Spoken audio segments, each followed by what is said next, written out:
Right, forgot to label. Okay, so today I will talk about LNA. I don't think I have time to go to other topics. Right, so let's review what we did so far. We try to design a no noise amplifier, right? Again, we need to match the input impedance. So we say maybe we can have a parallel resistor to the common source amplifier. But the parallel resistor, in order to match the input, is going to generate quite some noise. So then we say we also can use inductive loading to help us to match it. And also you can increase the headroom, right? Inductive loading is something like this. We are not drawing the circle here because this is common gate, but we're talking about common source here. But the problem is that it might oscillate, right? And then we use resistive feedback and the inductive loading. It doesn't contribute much to the noise, but it is still large for the noise. So we start with another topology, right? So here is basically all common source amplifier. And we start with common gate, right? This is like the common gate. No, this is common source. Let me start with the common gate, right? So this is common. What I'm talking about, this one is this one, inductive loading, right? So we start with common gate. Now, common gate is easy because common gate, by default, the input is going to the source. What is the input impedance for a source without channel length modulation? 1/GM, yeah. So it is 1/GM. So you can match the the transmission line or the characteristic input impedance pretty well, right? So we start with common gates with inductive loading, right? The problem is not problem, but we need to be very careful when we design it, is that when you have channel length modulation, the input impedance is larger than 1/GM, and also the gain will be lower. How can we solve this problem? Then we go to Cascode common gate amplifier. What is Cascode? Look at this. The input is to the source of this transistor, right? And then gate is grounded. Why I say this is grounded? Isn't that biased to VB1? AC ground, yeah, right? So we need to change this terminology. AC ground. So the output is kind of like here, but however, on top of it, we have another transistor in series with also the gate grounded, bias at VB2, right? This is called Cascode. By using this Cascode, we will be able to remove the effect of this larger impedance due to the channel length modulation. Now, but the problem for this one is that you may generate extra noise because of this extra transistor. And we will see that we can ignore it if we are operating at a smaller frequency, right? Of course, with this one, we also reduce the headroom, right? Because we have another step on top of it, right? And we also will talk about the bias resistor. Here, we did not show the bias circuit. Again, when we draw this, we means that I have a coupling capacitor, and here we have a bias circuit, right? Here is like for AC analysis, we only look into here. And then finally, we will design a Cascode amplifier with inductive load, okay? So let's start with Cascode common gate, right? Let's do it step by step. Now, first of all, what is the input impedance? In order to find that, I want to find out what is Rx. So here we show the Rx looking up. Okay, so if I don't care about anything down. Do you remember what is Rx? Maybe you don't, but remember, when I look this up, although this is a part of a circuit, isn't that is the same as looking into the source of a common source amplifier? If this were a common source amplifier, remove M1, put the signal directly to here. I'm looking up. This is just the input of the common source amplifier, right? Agree? Only one nodding the head. Just like here. I'm looking up here. Isn't that is the same as looking up into here? Does it matter if I label it M1 or M2? Doesn't matter, right? Does it matter if I here draws another, when I look up, it basically is saying that I have another transistor here, right? Does it matter I have something here? I look into here. It doesn't matter, right? So I stand here as an electron, stand here, I look up, right? So what is the impedance when I look up? 1 over Gm, right? But the problem is that we need to assume that 1 over Gm is only the case when you don't have channel length modulation. But when you have channel length modulation, it is equal to what?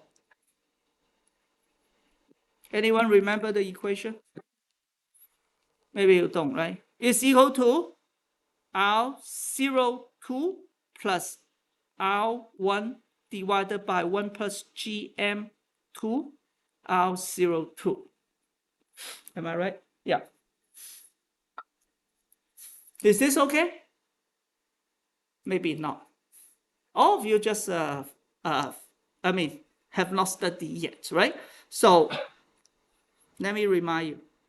If I have RD here, right? This is really just remind you know my class is very slow. I know it is slow, but I need to keep reminding you because some of you did not take E124, and this basic concept you need to know that, right?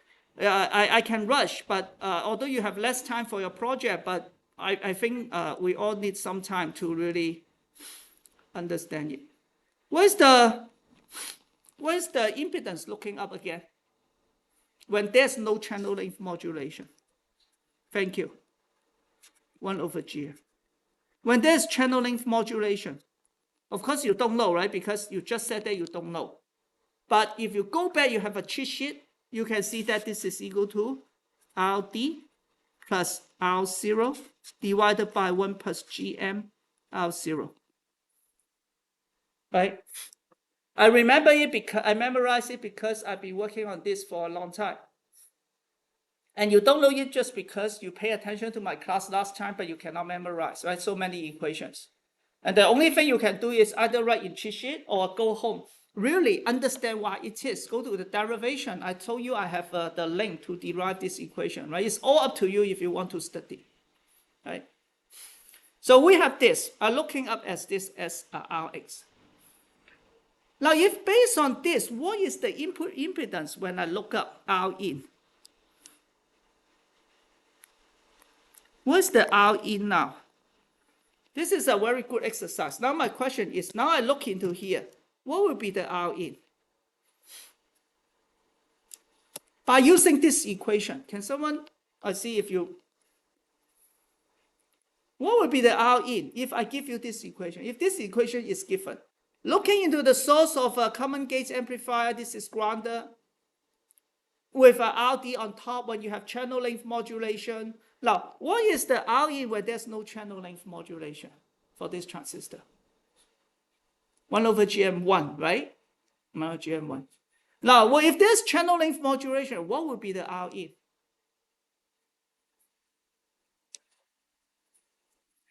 Replace RD with RO2. You're almost there.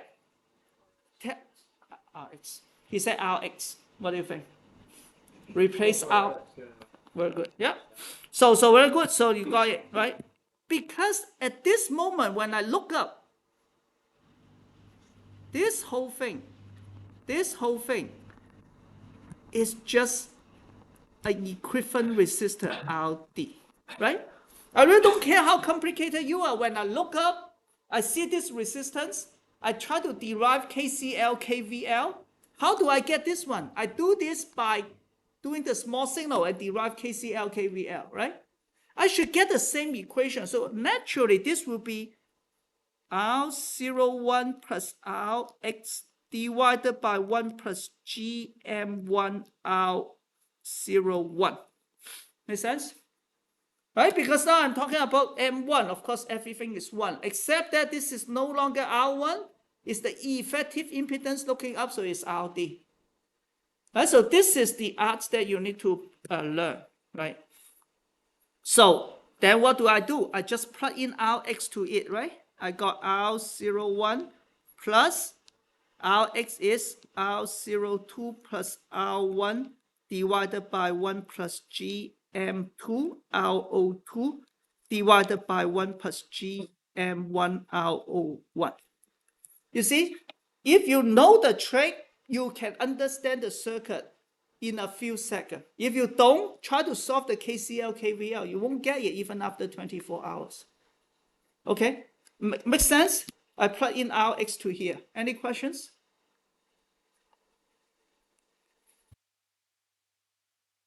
If no, then let me just expand the terms.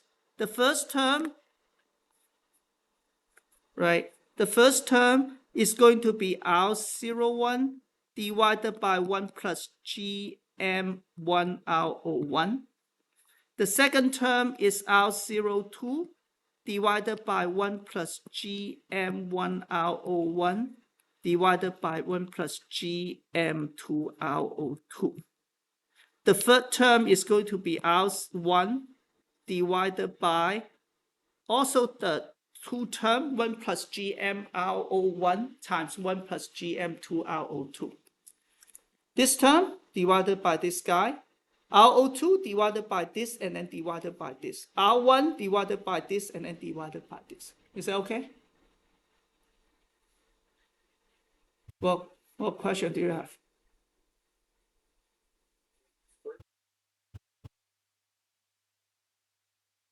They're unit. Are they unitless?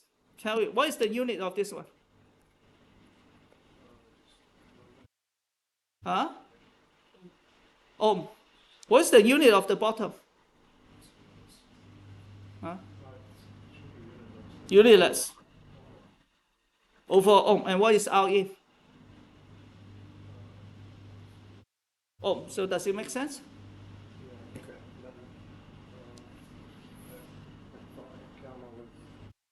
Sorry, this is R. This is not gamma. It's my right take. Yeah. Okay. Now, of course, what do I know? GM1, RO1, GM2, RO2, they are all larger than 1, maybe 10, okay? So because of this, then I will say R in is approximately equal to 1 over GM1, right? Because this is much larger than 1, so I can remove 1, RO1 got cancelled. And then for the rest, what are they? They are just small terms. Because RO1 divided by, maybe it's better to write it down so that you understand what I mean by small terms. For example, the first term, RO1, RO2 is going to get cancelled. This is 1 over GM2 times GM1 RO1. Right? Because I remove this 1, then RO2 got cancelled, then GM2 times GM1 RO1, right? But GM1 RO1 is what? Maybe 10. So this term is much smaller than this guy. Make sense? And similarly, also another small term, because R1 is definitely less than RO2, usually. Not definitely, but usually, right? So this is even smaller than this one. So as a result, this whole thing is approximately equal to 1 over GM1.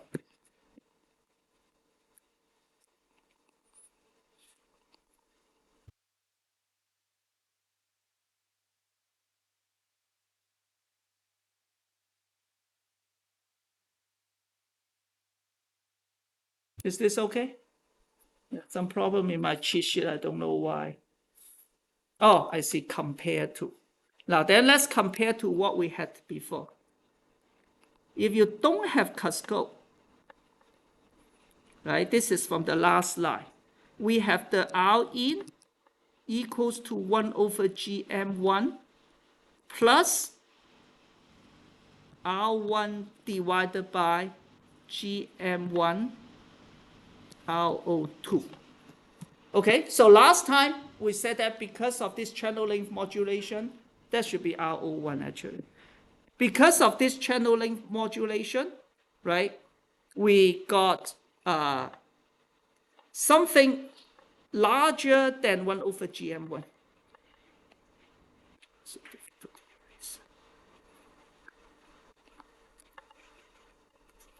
right? Instead of 1 over GM1, we have 1 over GM1 plus R1 divided by this term.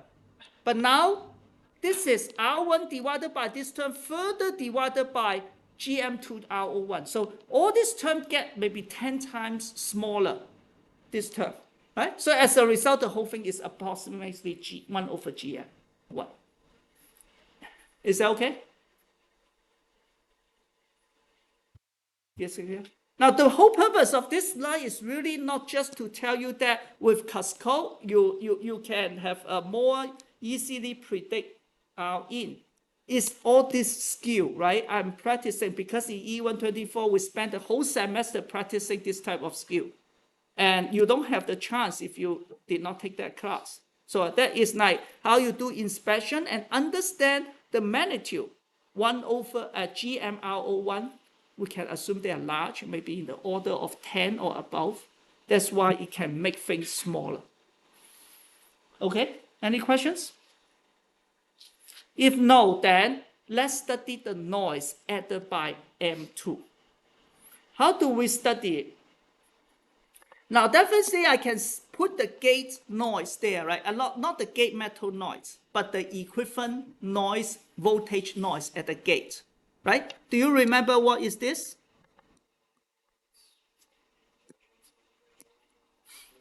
4kT gamma over GM, very good, because we're talking about the voltage noise.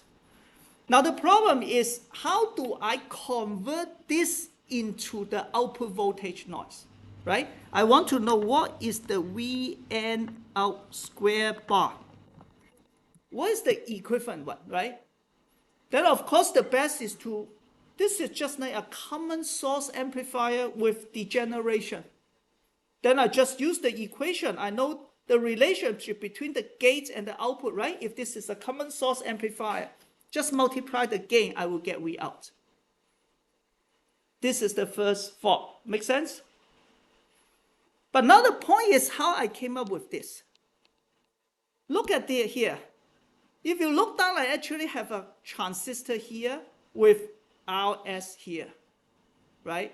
And I am going to ground the input, of course, because we're doing superposition, right? Small signal, so the input will be 0. We're just considering the noise here. But while looking down, it is like 2R0 and then parallel CX. So what is that? So I hope that we mentioned earlier, again, the point is this, if you don't fully understand that, it's fine, but you should know that we have a table.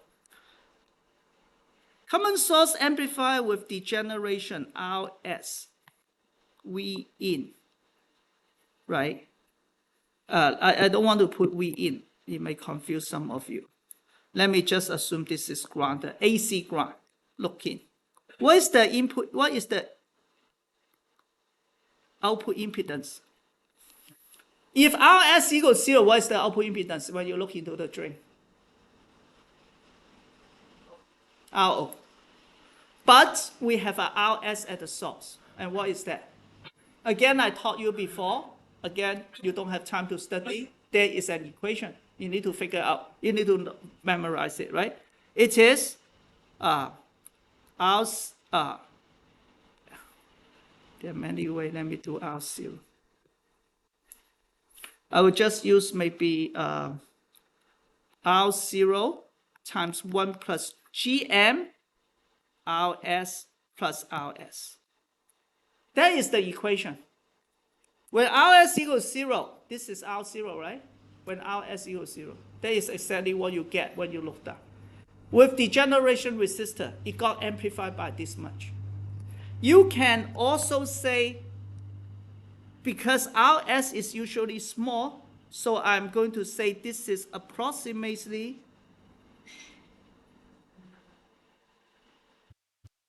equals to R0 times 1 plus GM RS.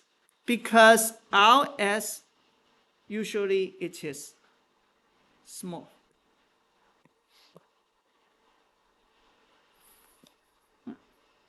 Yeah, RS usually is much smaller than R0, I should say that.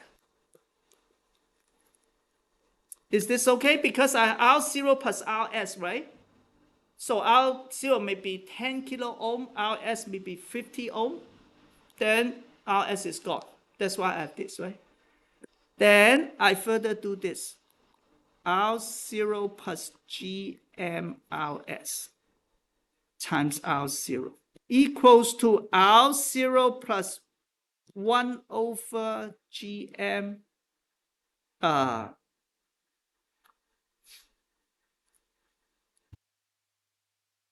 sorry, I'm too fast. We are not there yet. But this is the input impedance looking down. Correct? Now, but then there's one thing. What is the relationship between GM and RS?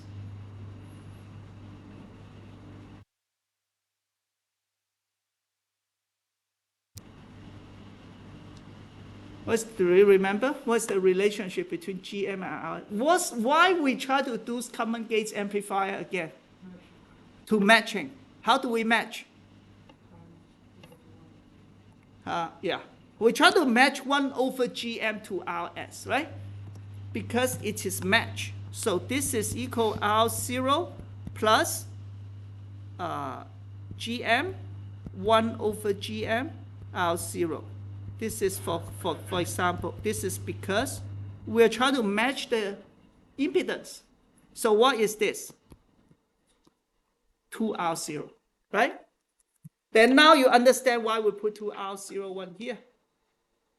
Right? Because we're looking down. When you look down to here, so I need to be very specific.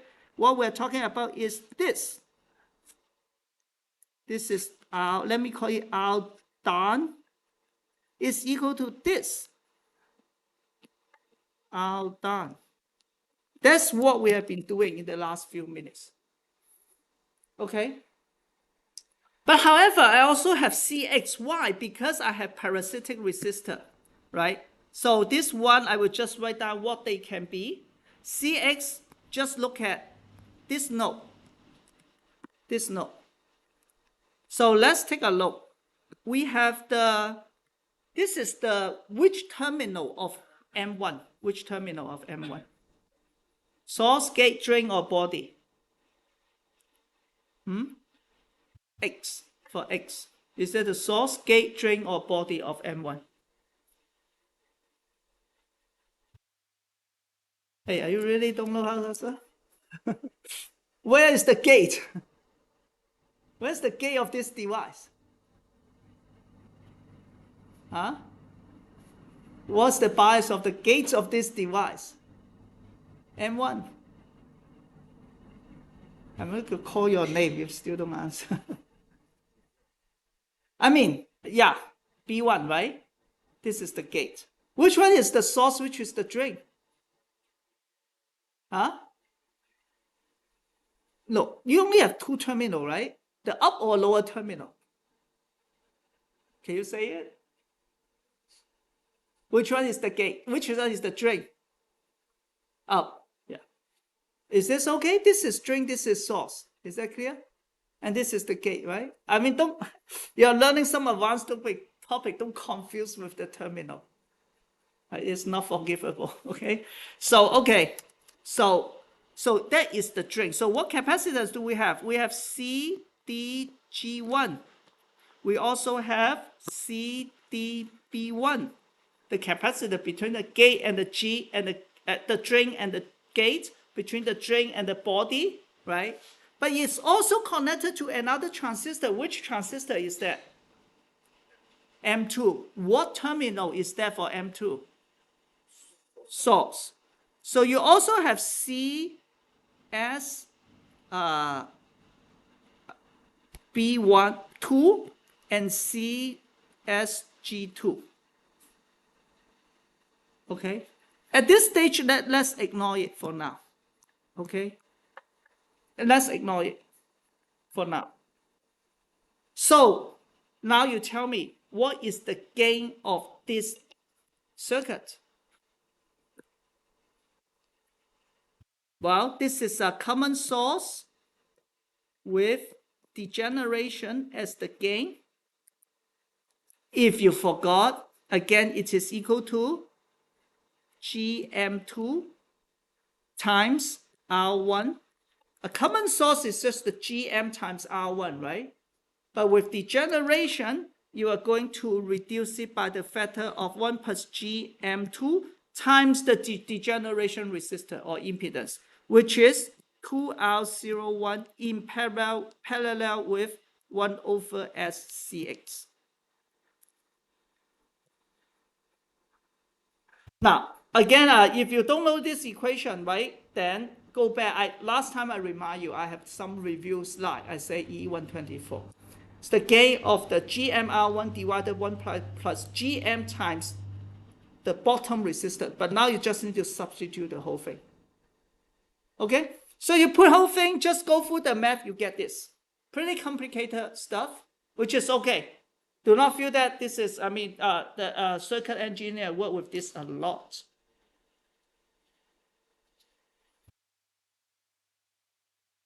Then let's take a look what it looks like if you try to plot it. First of all, how many zero do we have? Do you know what is a zero? Zero is the frequency at which you will make the numerator equal to 0. Pole is the frequency at which you make the denominator equal to 0. And why this is important, because if you go through this, you find that you will determine the magnitude of the gain. See, this is output divided the noise 2 as a function of frequency. You can just use MATLAB, plug in frequencies from 0 Hertz all the way to infinity, and you will get this plot. But if you know the zero and pole analysis, then it will be much easier, right? Which I'm not going to go into detail, right? So the 0 is when QR01 CXS equal to 1. Then it means this is equal to negative 1 over 2R01 CX. This is 0. Remember, this S equal to J omega. But what we care, but this 0 is just for analysis. In real case, it should be the absolute value of this value, that it will cause a kink in the body plot. This is called body plot.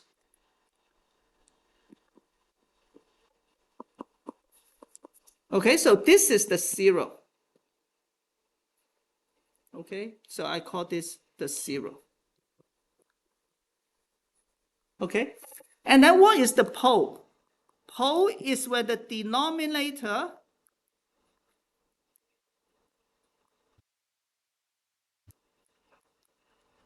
equals to 0. Okay, so the pole equals to S equals to negative 1 plus 2GM2R01 divided by 2COX. No, divided by 2R01 CX, which is what it is shown here. And this is the pole.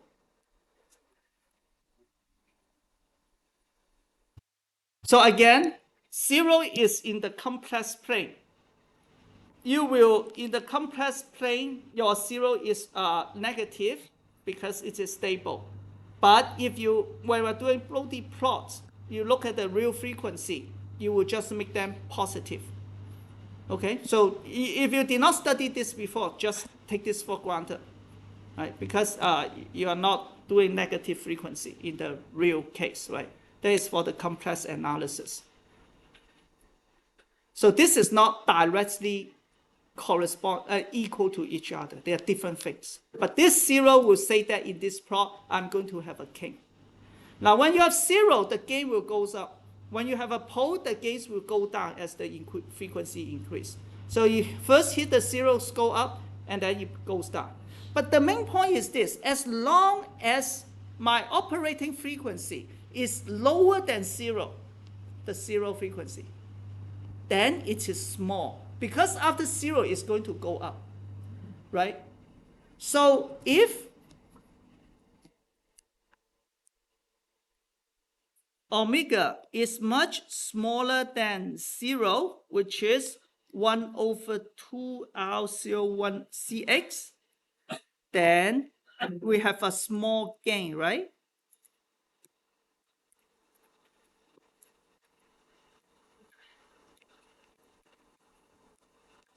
Correct? This is talking about this region.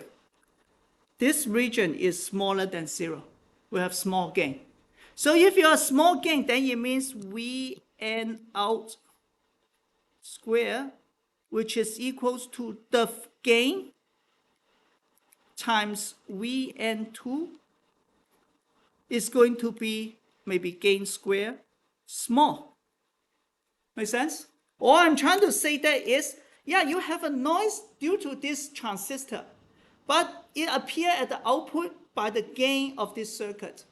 And this gain of the circuit, it is small when you have a low frequency. And that low frequency is the frequency smaller than this one. Make sense? Another way to look at this is this. At very high frequency, what is the impedance of CX at very high frequency? 1 gigahertz, 1 terahertz. Close to 0, very good. If this close to 0, it means what is the potential of this guy? 0. Then this becomes a common source amplifier. Your gain is large. When your frequency is low, this has a large impedance. Then it's a common source with degeneration. If you have a large impedance, you're going to reduce the gain by a lot, right? So that's why if you have a small frequency, less than the 0, then you are good because the noise is not going to have much effect.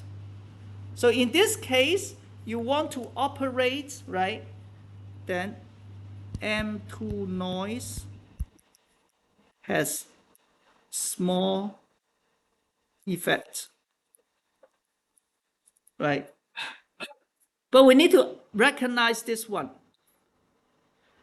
How low is this frequency? What is the meaning of this 0, right? So let's take a look. Here we are requesting what? We are requesting omega times 2R01 CX to be much smaller than 1. Is that right?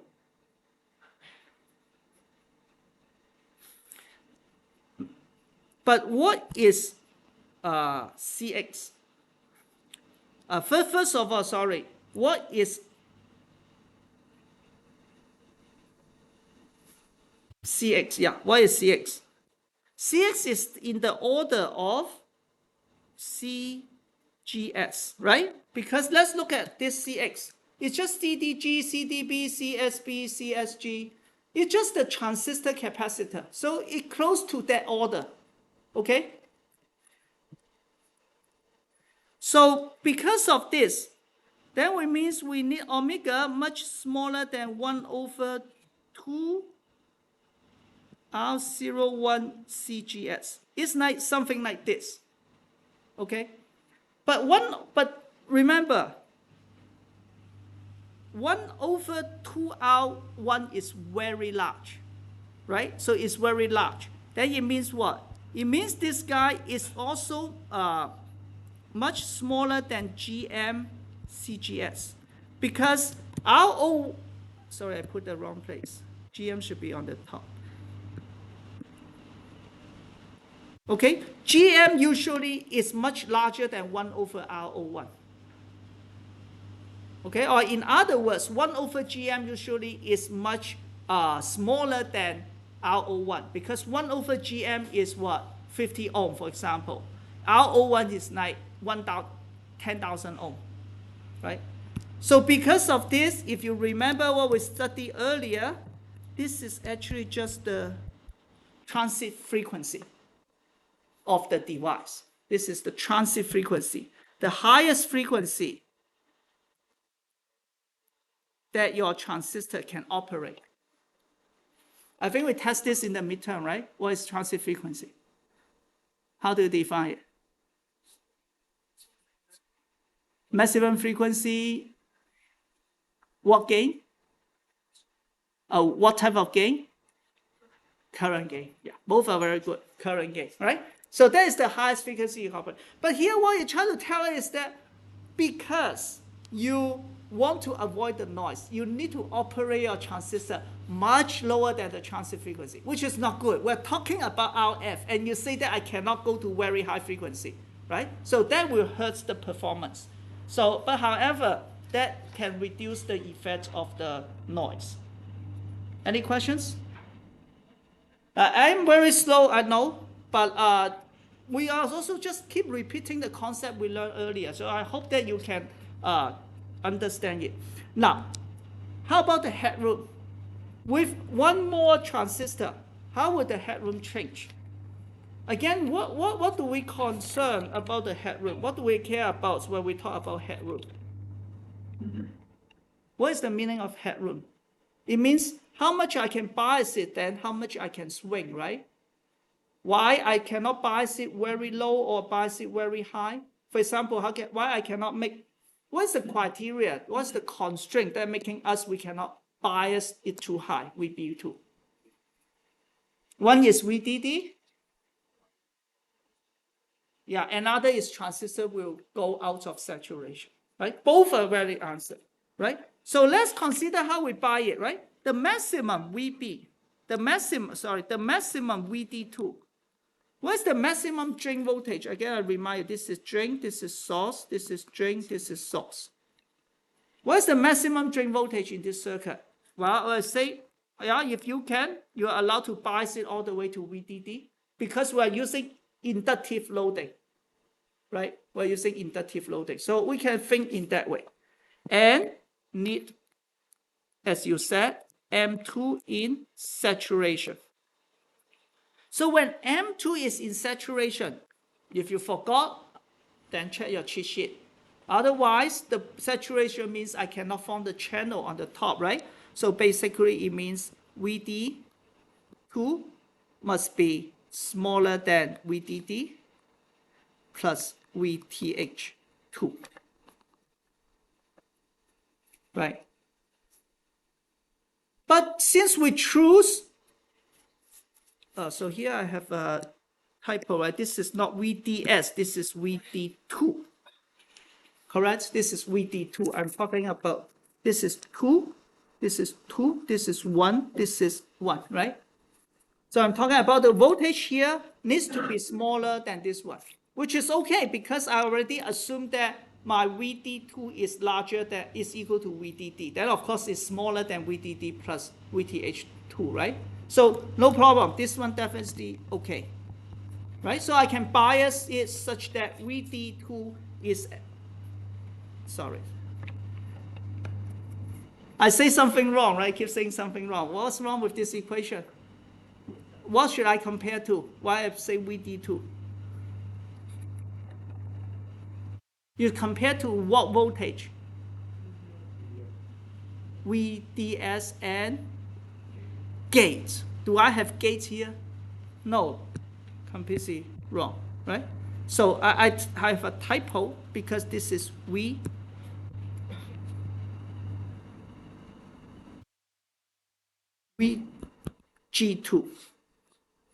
VG2, which is equal to VB2. I need my VG2, okay? And this is not plus, this should be minus. Is it plus? Should be plus. Right? My gate minus the threshold voltage needs to be smaller than the drain voltage. Yeah. So this is VG2. Is this okay? Yeah, you can put in the source, but they got canceled. Yeah. So let's just do an exercise. The criteria is this: VGS needs to be smaller than VDS plus VTH. Correct? Which means because GS means VG minus VS, DS means VD minus VS, so they got canceled. VG smaller than VD plus VTH. That's what you get from your cheat sheet. VG now is VB2. VD now is VDD. VTH is VTH2. That's what I get, right? So this is the first equation. Now, it said that I just need it to be less than this, so I will choose the highest that I can have, VB2 equals to VDD. Which makes sense, right? If this is at VDD and this is at VDD, of course they are in saturation. So when you design your circuit in your project, you can consider this also to have enough headroom, right? Now, then from there, I need to think about Vx. What is Vx? Vx is the source. Of course, it's equal to VB2 minus VGS2.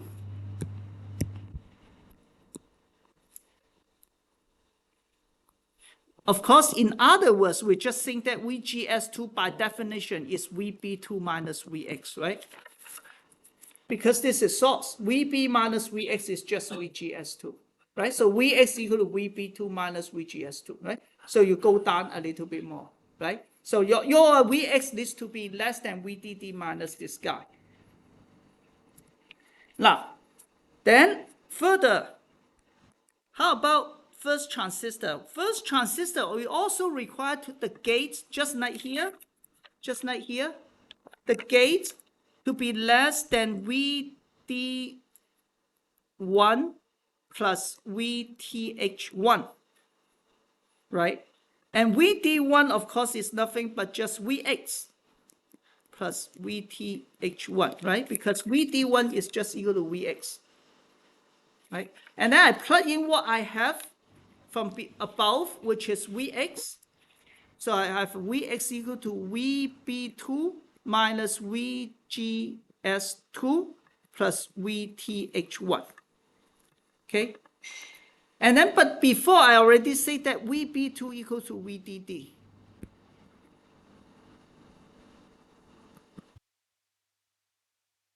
So as a result, my VB1 is equal to VDD minus VGS2 plus VTH1, actually.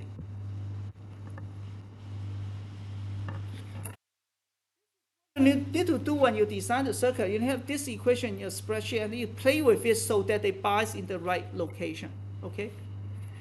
Now, I know what is VB1. Now, can you tell me what will be the V in, the highest voltage I can get for V in? Highest V in. V in equals to what? If there's no current, right? Or in DC bias, it's just equal to Vs1.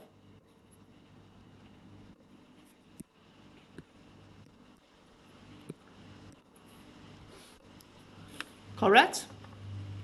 It's just equal to Vs1. Which is Vs1 must be larger than or equal to VD1 minus VGS1.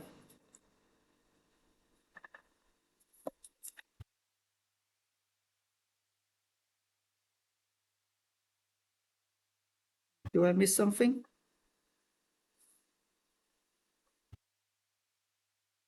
It should be VB1, right? Not VD1. This is just by definition, right? Because the VB1 minus VS1 is just equal to VGS1. VB1 minus VS1 is just VGS1. Right? So VS1 equals, I need need this one to be larger than VB minus VGS1. Okay? Why is... I think this is smaller, not highest.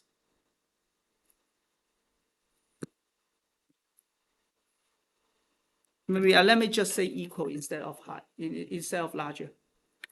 Right? Because my V in is just Vs1, and Vs1 is just equal to VB1 minus VGS1. Sorry, I know I'm confusing you, but is this point okay now, up to now? This is just because VGS1 equal to VB1 minus Vs1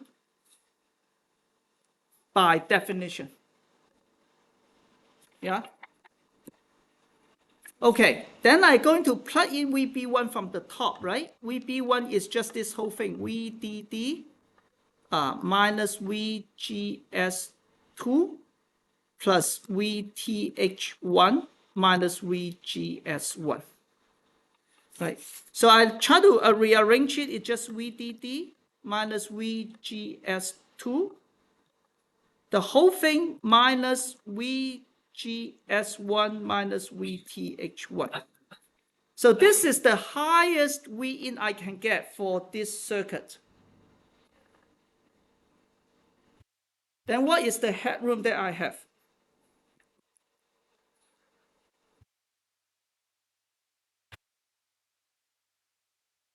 So it say that the highest I can get is just VDD minus, is just V in equal to this, right? VDD minus the whole thing. So as a result, my headroom is just equal to the term that is subtract VGS2 plus VGS1 minus VTH1.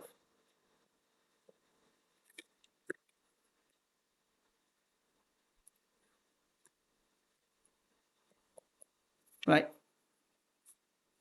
Now, I go to another slide. If I don't have Cascode, like before, the maximum V in I can have, and it is very easy to understand. It is just equals to VDD minus VGS2. Just think about this. If I have no Cascode, I just don't have the extra drop due to the bottom transistor, right? So I will just have VGS2 as my maximum input. And my maximum input, VGS2, is this one, VB2 minus VX, right? So VB2 is just VDD, right? So with this, then you say that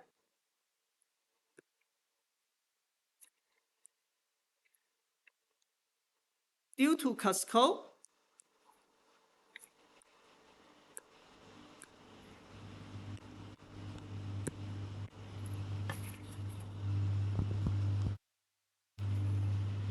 you reduce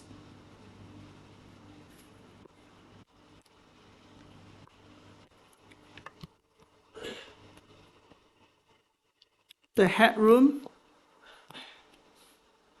by VGS1 minus VTH1, right? Because here it is just VDD minus VGS2 and then minus the whole thing. But for here, you only have VDD minus VGS2. Okay, so you have a larger headroom. Your V in can go all the way to VDD minus VGS2. Okay, any questions? So, I mean, what's the point of doing this, right? I may test you some headroom here, but the point is, this is very confusing, but this is a very important concept in the analog circuit design. I hope you understand why we care about this headroom, because you want to know what is the maximum bias you can have. That is important to give you flexibility. By adding one more transistor, you cannot go too high, because once you go too high, either it got saturated or you will turn it off, right? So here you have a VDD minus a larger one to give you this. While here you VDD minus a smaller one, VGS2. So when you don't have Cascode, you can go to higher voltage. For example, this is 1 volt, this is 0.2 volt. Your input bias can go to, let's say 0.4 volt. Your input bias can go to 0.6 volt. Your input 0.6 volt. But here, you may be 1 volt, 0.4 volt, and then another 0.2 volt. You can only go to 0.4 volt. Right? So as a result, this is not good. Any questions? I know it's confusing, but go home to try to follow what I have said, right? So now, good. So now we go to the design of the transistor, of the circuit, and you're going to design this in your project. I basically just follow the textbook, but the point is you want to redo it at 77 Kelvin, not just room temperature. and to appreciate, to explain, because you have learned all the physics about the how the resistance changes with temperature, how the GM, how the out, how the capacitance change of temperature. Then you can first do hand calculation, verify with cadence. Right? Although the model at 77 Kelvin is not accurate. Okay, so the first thing, this is the inductive bias Cascode common gate amplifier. Do you understand this now? This is the main amplifier. This is common gate amplifier. What is M2? Why we have an M2 here? Cascode. To reduce the input impedance. And we have two inductors here. What are they? They are used as the DC bias, right? They are useless at DC. They just like a wire at DC. So you can put them to ground and VDD. Very good headroom. But at the same time, here this is not perfectly drawn. We should have a capacitor here, a large coupling capacitor, right? Let me ask you, what L1 is an inductor? How about C1? Do you draw it? Maybe. Depends. We are going to, this is the output. Remember, this is the output to the next stage. So you are going to given a loading from the next stage. But C1, not just those. It also, because the inductor, when you lay out the inductor, it has area. That gives you parasitic capacitance also. What else? It can come from the parasitic capacitance of this transistor. So again, you need to run a DC bias to look at what parasitic capacitance it has, right? So I just want to, maybe I will cover this later, but C1 equal to the C due to the inductor equals to the loading capacitor, and it may also include the C, D, G, 2, C, D, B cube, right? And your goal is to find an inductor that will make this resonant. Once this resonance, what happens? You only have this R1 as the loading. And what is R1 in this case, by the way?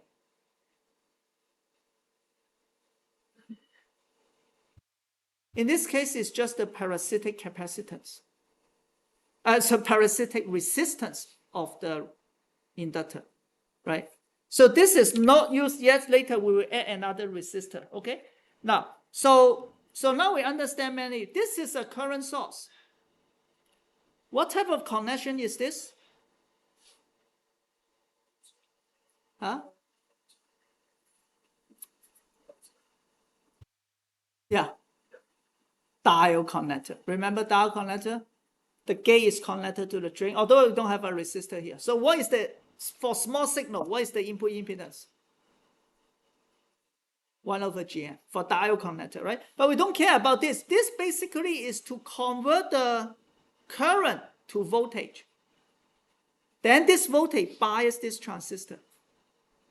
If this transistor are the same, then this current will be copied to here. It becomes something called current mirror, right? Because you have the same gate voltage, right? Isn't that? And if they have the same transistor, same gate voltage, then if I have IREF, this one should have IREF also. So this is the biasing circuit, a part of the biasing circuit. And as we say, we just connect this to VDD, the gate. Why? We already done the headroom analysis. The best is to put the VB2 at VDD. Then I have the largest headroom. Okay? So we connect this directly. Then we are done with this circuit, right? But now we should start doing the analysis. First of all, you will be given the frequency, which is, I forgot to, but I think that's okay. I've missed one part, but I will move forward. you have, for example, in this case, you are given 5 gigahertz and 1 volt. Then you are going to design your circuit based on that, right?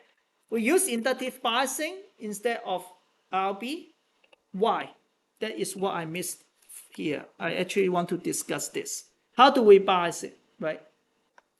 So if you use RB for biasing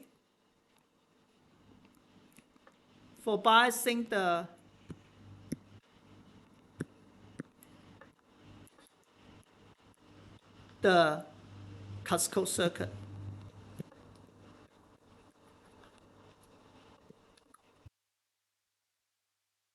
right? Which means I am going to add this here. I'm going to erase this, right? I need to bias it, right? Correct? I jump ahead, talk about the inductive biasing already, but if we use RB to bias it, what will happen? Because I have less headroom,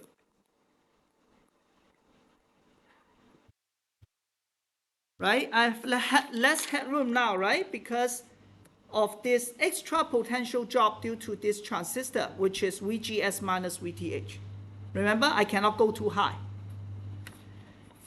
Then if you want to have the same current, what can you do? It was 0.8 volt and maybe 1 kilo ohm. I don't know if that, let's say 1 kilo ohm, 0.8, 1 kilo ohm. But now I cannot go to 0.8. I need to reduce this one to 0.4 volt. But I need the same amount of current. What should I do to the biasing resistor? When the voltage is half, I want to get the same amount of current. What should I do?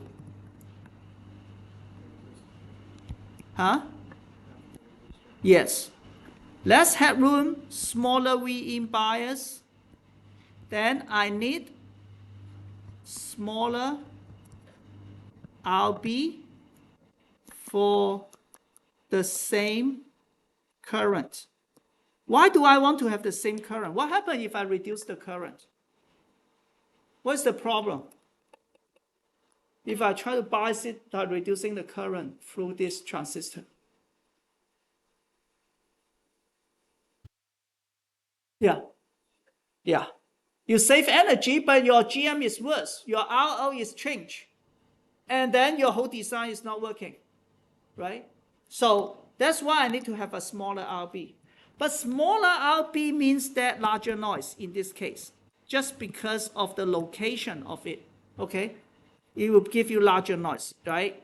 You may think that smaller resistor will give you smaller noise for KT RB, but here we use the Tiffany equivalent, Norton equivalent. So we actually have, if you look at the model, it is like this. RB, because the way it is done, you need to analyze it with the equivalent currents noise. And what is this? 4 KT over RB, right? It's not 4 KT RB. You can say I want to put in the voltage noise, but you just solve the whole circuit, you find that it is worse actually, right? Anyway, larger noise. So because of this, we are going to use inductive biasing. That is what I missed when I jumped to the next slide. That is here, right? Use LB instead of RB in previous slide. Is this okay? Make sense? Yeah, I cover a lot of important concepts, but it's important to understand this, okay? So if I use inductive biasing, I don't have this less headroom problem because now I can go very low also. Not just on the height, I can go higher, right? I mean, the height is not affected, no problem to go lower, but I also can go very low all the way to ground. So larger headroom, less noise, and I can also match the impedance well. So that is your project is that start with this circuit. That's the one you want. But now you start and understand each part, okay? And now start seeing how to design your project. First of all, we use 50 ohm. Our system is 50 ohm system. So your goal is to design it so that 1/GM equal to 50 ohm. Now, because you use Cascode, right? So it's pretty close. You don't need to take those channel length modulation into account, which I just showed you. Remember? You know what I'm talking about? Because we use Cascode, this is the input impedance. Even you have channel length modulation, fine. I can ignore this, right? It's unlike the regular common gate. That is the first thing. So you will do this. You first use the minimum width in your technology, maybe 60 nanometer, right? When you draw the transistor, you know which is the minimum width. Then you choose a W large enough, makes sense, which makes sense. And you sweep ID. Here you show that I try to increasing the ID, the GM will increase, right? So however, eventually it will saturate.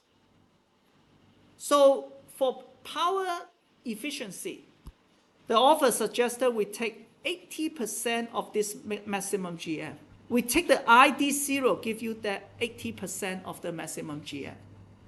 Right? Remember, you can, you want to get this, right? So this is equal to GM. So then what do? You get a certain ID0, right? So what you want to do is this. For example, you might get GM, right, which is equal to 0.8 GM max equals to 0.01 Siemens, for example, with W0 equals to 10 micron. Let's say you just sweep it, you start with a guess, right? And I start with just 10 micron, I sweep it and find that GM equal to 0.0, at a certain bias ID0, maybe I should also put in the ID0. With ID0 equal to 1 milliampere, right? You find that at 1 milliampere, it gives me 0.01 Siemens. And also now the width is 10 micron. And also you want this to be about 80% of the maximum. Okay? Let's say you find this. Then how can I make this to 0.02? My goal is to get GM equal to 0.02 Siemens in order to match the 50 ohm. Then all you need to do is just make the W0 equal to 20 micron, and then ID equals to 2 milliampere. Then you will get the GM you want. So why is that?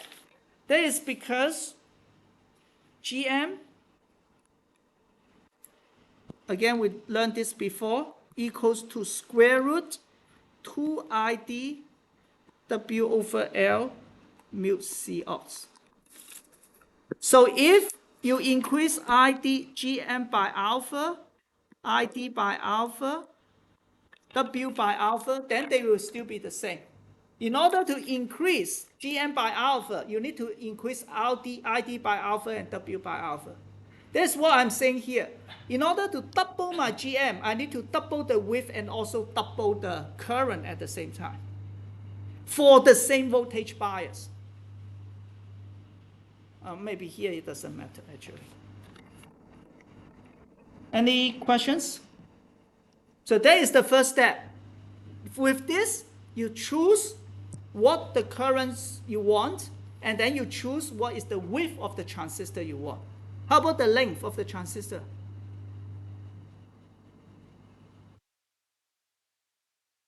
Checking you. Minimum. I just told you, right? We set L equal to minimum. Okay? Now, then the second step is find out what LB you need. Of course, I know the inductor, assume it has no resistance, right? So looks like it doesn't matter. But no, it matters because we want to choose it so that it resonates at the frequency we want. We do have a parasitic capacitor. The parasitic capacitor equals to the pad. If you probe your transistor, right, you have a pair, either probing or connect to the outside wall. This is a wire bonding to the pad. That's a big area. You also have the wire. We discussed this already. The wire, how to calculate the resistance, right? Right. And then what else do you have at that point?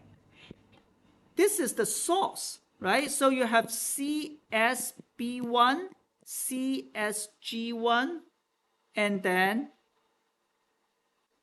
this you need to remember, CL. The inductor you are going to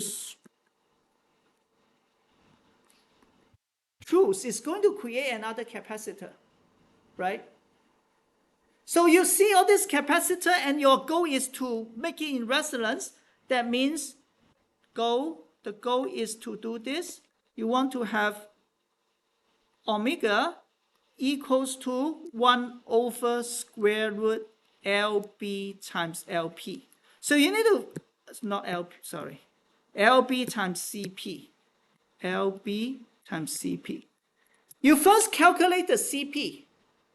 CP, you can do simulation or just do some hand calculation. In the project, it's easy. Actually, I told you what are the CP, right? And then you can find out this CSB, CSG by just look at the transistor property. You bias it and then do a small signal analysis at zero bias. You will get all those parasitics. You calculate them, then you want to choose a LB such that what is the omega? 2 pi times 5.5 gigahertz. So you choose LB such that it times this capacitor will give you omega equal to this. Then it is at resonant. Then you can ignore those capacitors from at that certain frequency, right? Because of that. But remember,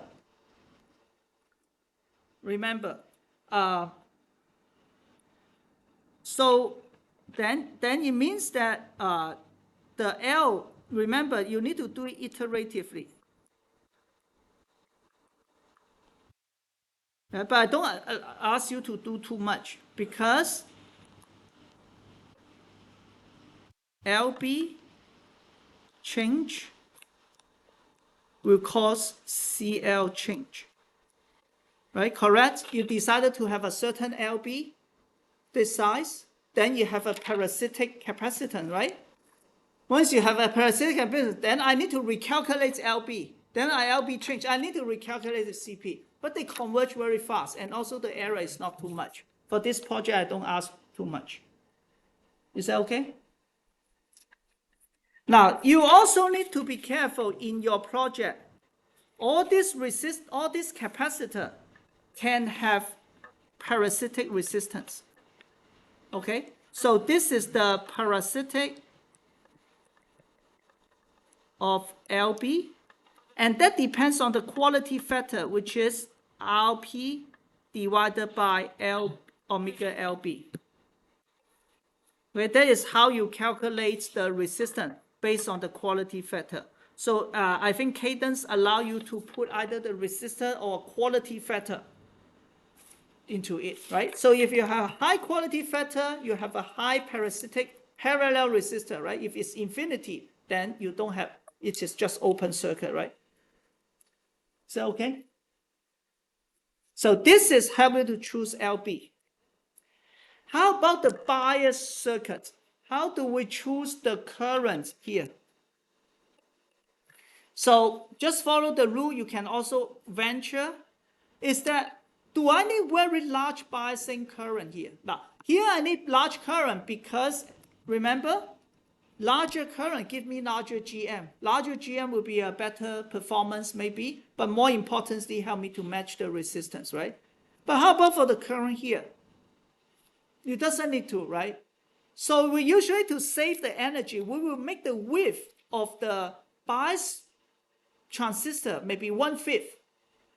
Then under the same voltage, then you are going to get less current. In other words, it means what? For example, we chose this is 2 milliampere. Now, don't choose this one, you might be wrong, okay? Then we are going to have this as 0.2 5 milliampere. Okay, so here you choose 20 micron. Then here you are going to have 5 micron. Make sense? Smaller transistor. Any questions?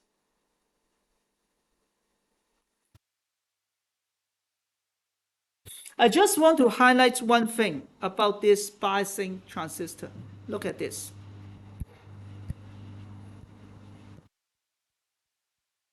It has a CB here. Why do we have a CB here?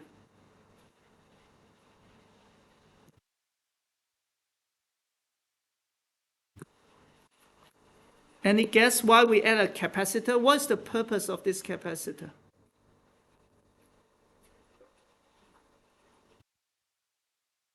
It basically have not much use, right? Even you remove it, it still convert to voltage, right?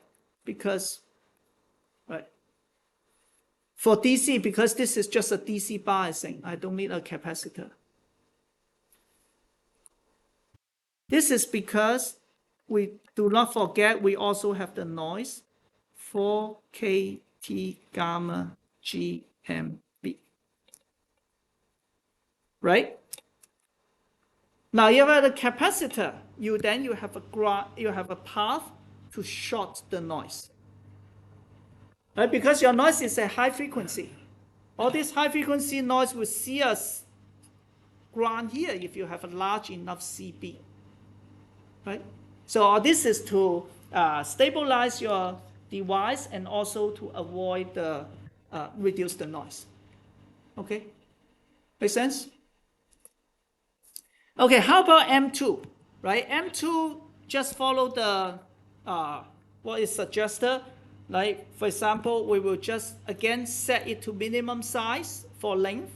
And of course, the current are the same. If you're minimum size and then you have this biasing, we'll suggest just have the same width also usually. But you need to choose, it's not necessary, right? If you make the width too small, because you have the same current, then you have a large VGS. Then you're easy to get into linear mode. Now, so when you design your circuit, remember to look at the status of the transistor, whether it's linear or saturation. It's possible you spend so much time to tune the gain, and then you realize that you cannot do it just because it is in linear. That happened to many students last time. Okay? Now, if you make it too large, then yeah, I don't need a very high current overdrive, voltage overdrive, but then you have a large parasitic capacitor. It's going to affect here also, and also slow down the circuit, right? So usually we start with something similar to M1, so maybe also 20 micron in this case, and then you just tweak it based on the need. But you need to understand the effect. When I make it wider, I can easier to go into saturation, but I have more parasitic capacitors. Okay? And the next one is we want to minimize the capacitance at Cx. How do we do the layout? Now, usually we do this. We'll say, okay, I have this M2. What's going? This is M2 gate. That's how you do the layout, right? This is the drain. This is source. And then you also have M1. Again, you have drain, you have source. And then what do? You connect them with metal. This is how you lay out M1 and M2, right? Make sense? But why we want to go for this metal? It's just a waste of area. We just merge them. That's what it is saying here. Right? Just merge the source and drain. Then you reduce the parasitic capacitance. Why? Yeah, feel free to go. I know I'm slow, but want to finish a few more slides because of so that some of you can start working. So why? If I call this 1, this is 2. I do a cross section, right? AB. I get this. I have a transistor here. This is M2, and then this M plus, and then I have another transistor here, M1, M plus, and then I have the metal to connect that. Do you see that? Right? Going down from A to B, yeah. Don't know why I keep doing this. Okay. Now this is scheme 1, right? But for scheme 2, it is like this. You have M2 here. This is string. And then you have M1 here. And then you just share this together. A dash B dash. A dash B dash. Right? They have the same function, but here you actually make the area much smaller. So you reduce the parasitic capacitor of this part. This is a parasitic capacitor. Now I only have 1. And also I don't have this metal 1 capacitor that hurting me. Okay? So layout is very important in RF also. Right? So you think about how to lay out it. Any questions? Let me see, Stu. Okay, I want to finish 2 more slides, but feel free to leave, right? So now, how about L1? The main point is what? L1 is that I want L1 and C1 to resonate, right? So for L1, the first thing I need to find out is CP, or C1, I say, C1. Again, it depends on the capacitance of the inductor. It depends on the loading, right? And it's at the drain, right? So it's also the drain to the body and then the CGD2. Okay?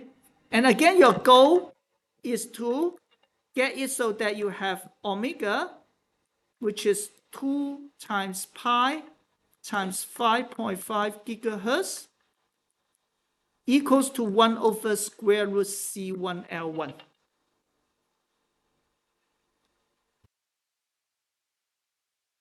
Okay, so this is something you want to do. Now, you also want to have a large R1, right? If R1 is small, your gain is to be small also, because now the gain depends on R1. If you remember, what is the gain? It's equal to R1 divided by 2RS. We derived last time. I think I'm right. Yeah. Okay, so you want to have a large R1. Then it means, so large R1, you means your inductor need to have a large quality factor, right? Large Q, because R1, Q equal R1 divided by omega L1. So you have not learned this before. I will touch upon of this a little bit, but you don't really need to learn from scratch, right? If you can learn it, otherwise quality factor of an inductor is just its parallel resistor divided by its impedance. Okay? So finally, as I said, you do want to have a large R1, but R1 cannot be too large. If it is too large, then you might get into trouble, because for a common a low noise amplifier, we just need a very moderate gain. The point is to make the noise small, right? So usually we want it to be between 15 to 20 dB. So what you will do is to add a parasitic capacitor, the resistor. So here you have a inductor L1, right? And then you have parasitic C1. Then you have this R, what do we call it? R1. So you might add one more resistor to here, R0, for example, so that the gain will become R1 parallel R0 when it is at resonance divided by Rs to make it smaller. Okay? Or parallel R0 to make it smaller. Yeah, so let's stop here. So maybe on Wednesday, I spend another 10 minutes to go a little deeper on the math and some numerical example from the textbook. And actually, today you go back and start designing. And before that, you actually already should learn how to use the RF module, right? Yeah. So let's stop here. Thank you.